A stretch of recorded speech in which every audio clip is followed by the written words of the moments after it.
अधिक मास म्हणजे धोंड्याचा महिना सुरू होतोय, पण यंदा जावई बापूंना सोन्याचा धोंडा देताना सासरच्यांच्या खिशाला बसणार मोठा फटका.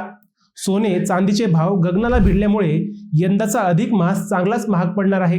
दर 3 वर्षांनी येणारा अधिक मास यंदा 17 मे ते 15 जून या कालावधीत असणार आहे. यंदाचा अधिक मास म्हणजे अधिक ज्येष्ठ मास. हिंदू धर्मात या महिन्याला विशेष धार्मिक महत्त्व आहे. या काळात भगवान विष्णूची पूजा केली जाते आणि दान धर्माला खूप महत्त्व दिले जातं. याच परंपरेनुसार जावयाला विष्णूचं रूप मानून त्यांचा सन्मान केला जातो.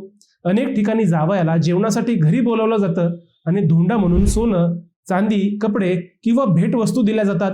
पण यंदा परिस्थिती वेगळी आहे. सध्या सोन्याचे दर 1.5 लाख रुपयांच्या आसपास पोहोचले आहेत, तर चांदीचे दरही 2.5 लाखांच्या घरात गेले आहेत. त्यामुळे जावयाचा मान राखताना सासरच्या मंडळींची मोठी आर्थिक कसरत होताना दिसते. फक्त सोने चांदीच नाही, तर महागाईने स्वयंपाकघराचं बजेटही बिघडवलंय. अधिक मासात गुळाचे 33 अनारसे देण्याची परंपरा आहे. मात्र गॅस सिलेंडर, खाद्यतेल, साखर, तूप आणि मजुरीचे वाढलेले दर यामुळे अनारसे बनवणं सुद्धा यंदा महाग झालंय.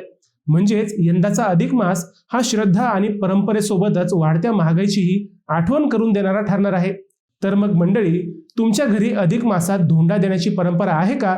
आणि यंदा महागाईचा किती परिणाम जाणवतोय ते मला कमेंटमध्ये नक्की सांगा.